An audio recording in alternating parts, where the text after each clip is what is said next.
O anúncio feito no último dia 11 pela reitora da Universidade Federal do Rio de Janeiro, Denise Pires de Carvalho, nos alertou para a possibilidade de que a UFRJ feche suas portas a partir de julho por falta de verba para custear gastos essenciais. Nesse cenário, nos perguntamos: qual a situação do nosso ensino superior federal? Como as outras instituições têm sido atingidas pelos cortes e bloqueios de verba? Para conversar sobre isso, recebemos hoje o reitor da nossa universidade, a UFES, professor Paulo Vargas, que nos explicará um pouco sobre a situação atual e os desafios que o ensino superior público tem enfrentado. Professor, seja muito bem-vindo. É uma honra para nós recebermos o senhor no nosso Reverso, nosso jornal laboratorial, fruto da universidade. Bom, o anúncio da UFRJ nos deixou bem alarmados, né? Mas nesse último dia 12, a UFES também divulgou dificuldades para manter o funcionamento devido a esse corte de verbas. O senhor pode dizer um pouco mais sobre como está a situação da nossa universidade hoje? Sim. Antes, deixa eu cumprimentar vocês, agradecer pelo convite e também a todos que nos assistem. Muito obrigado. Bom, Miranda, de fato, né, há hoje uma preocupação, né, de todos os reitores das universidades federais de ensino superior, né, com o funcionamento da universidade, por conta dos cortes que foram efetuados nos orçamentos, né, especialmente no orçamento de funcionamento da universidade. Então, quanto ao funcionamento da nossa universidade, nós estamos ainda tentando entender todas as dimensões, todas as repercussões, né, das mudanças que foram efetivadas no orçamento, né. Esse ano tivemos uma situação bastante atípica, com o orçamento teve um atraso imenso para ser votado no Congresso e depois, né, sancionado, e agora ainda, né, tivemos uma parte do orçamento, depois de sancionado, uma parte foi vetado, então perdemos recursos com veto da presidência, e perdemos também a possibilidade de administrar o orçamento por conta do contingenciamento de mais de 50% dos recursos do orçamento. Para terem uma ideia, até o presente momento, o que a gente vinha recebendo até o último mês era 1/18 a cada mês do valor, né, do orçamento para a universidade funcionar, né, e fazer todas as despesas que ela precisa. Isso, com certeza, é insuficiente, o que forçou que a gente atrasasse alguns pagamentos, né. Tivemos que fazer um esforço muito grande para garantir o pagamento, sobretudo das bolsas e dos auxílios, né, para assistência estudantil. Então, a universidade realmente já se defrontava com dificuldades, né, e o orçamento, da forma como ele ficou definido, com os contingenciamentos e bloqueios, né, porque aí também temos uma parte do orçamento significativa que está bloqueada, mais de 13 milhões, quase 14 milhões de reais bloqueados, né. Então, foram cortes muito significativos, porque do ano passado para esse houve um corte que é superior a 18% no valor total do orçamento. Isso impacta tanto o custeio quanto o investimento de capital. Em capital, então, os cortes foram muito maiores, foram da ordem de quase 70%, né? E, enfim, de tal sorte que a gente hoje, né, se mantiver a situação que está, a gente não tem como dar continuidade ao funcionamento pleno da universidade a partir do mês de junho, agosto para frente, né. Temos agora, recentemente, uma notícia, né, de uma portaria do Ministério da Economia, que é a 5.545, que, a princípio, parece que descontingenciou parte do orçamento que estava contingenciado, né, que era a parte condicionada, que dependia de aprovação do Congresso para poder, né, ficar disponível. Mas, no entanto, nada disso aparece ainda nos sistemas de gerenciamento, né, financeiro das universidades, né, o sistema federal, né, que a gente opera, né, para poder fazer o acompanhamento do orçamento. Enfim, por enquanto, o que a gente tem é esse quadro, né, que é extremamente desalentador, né, do ponto de vista do funcionamento da universidade. Mas, na sua avaliação, o que tem motivado o governo federal a adotar esse tipo de medida?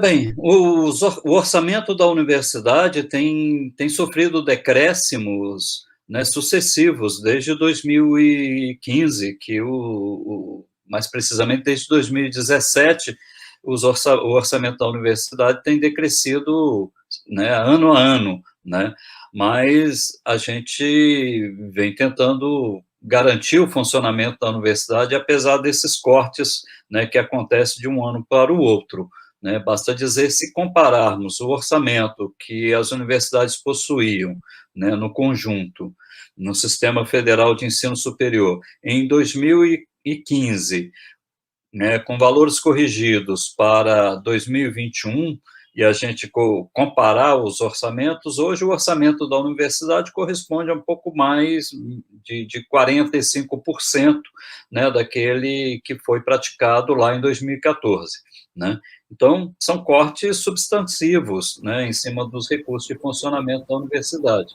E do ano passado para cá, tivemos um corte de mais de 18%, né, em cima do orçamento, e com os vetos agora, os bloqueios e tal, essa perda ainda é muito maior, chega a casa dos 35% a menos, né, do que temos disponível para garantir o funcionamento da universidade, né, se comparado com o orçamento do ano passado.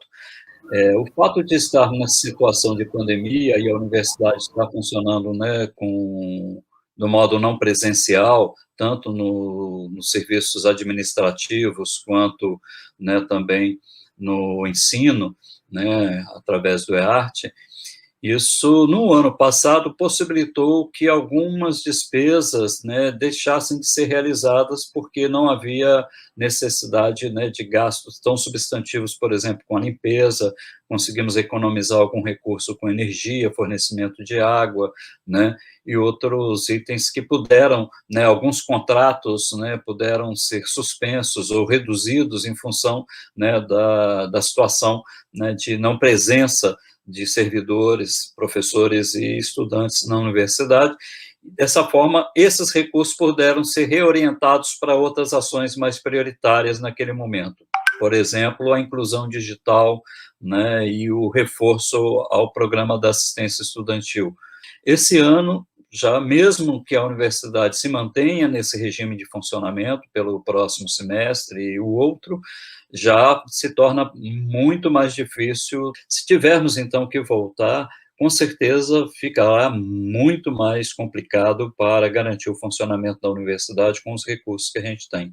O que os reitores das universidades hoje estão pleiteando junto ao Congresso e junto ao governo federal é o restabelecimento, a recomposição do orçamento, porque não basta simplesmente desbloquear ou descontingenciar os recursos que já estão, né, travados no orçamento, porque mesmo assim é insuficiente para o funcionamento adequado da universidade.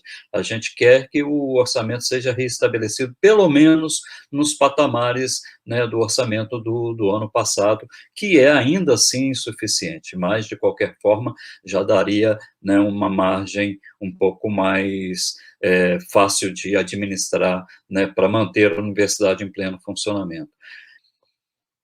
Bom, em várias entrevistas, né, que o senhor já deu por aí, em muitas entrevistas, o senhor pediu a união dos segmentos da universidade para sensibilizar o governo federal e o Congresso a liberarem essas verbas necessárias, né, para que a nossa educação superior, pública, continue em movimento, continue em desenvolvimento, os nossos projetos, como o senhor bem citou, as nossas pesquisas, a extensão, os nossos serviços.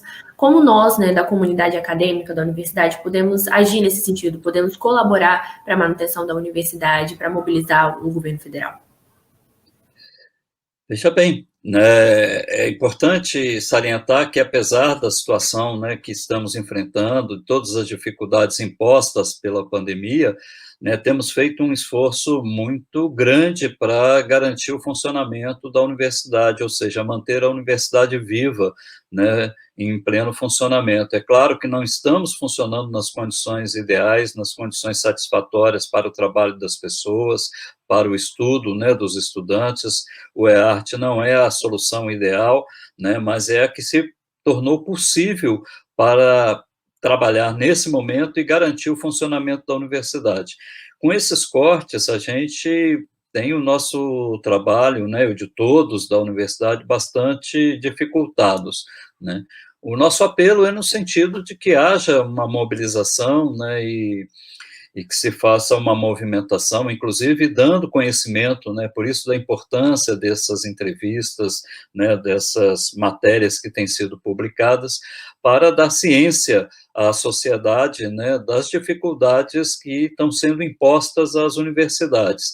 Aí, nesse sentido, é importante, sim, que haja uma união, né, de todos os segmentos que formam hoje a comunidade universitária, dos estudantes, dos professores, dos técnicos, no sentido de fazer a defesa da universidade, né? Nós também fazemos algumas pesquisas importantes, né, com relação à própria Covid, né, e procedimentos para enfrentar as situações de pandemia, mas também todos os problemas que decorrem desse estado, né, de coisas que decorrem da pandemia, também estão sendo trabalhados hoje dentro das universidades, né?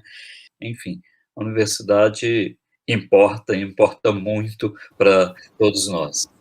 Exatamente, nós aqui do lado de cá, né, nós membros da comunidade acadêmica como um todo, mais do que ninguém sabemos a importância da universidade pública, né, e nós estamos vivendo um momento, como o senhor disse, muito grave e atípico, né, mas cabe a nós continuar defendendo a nossa produção universitária, a Universidade Federal, para lutarmos aí contra esse momento de extrema importância que a gente conversa sobre isso nesse momento, né, o Reverso, como um todo, e a comunidade acadêmica agradece bastante ao senhor e para quem nos assiste, nós ficamos por aqui e até a próxima.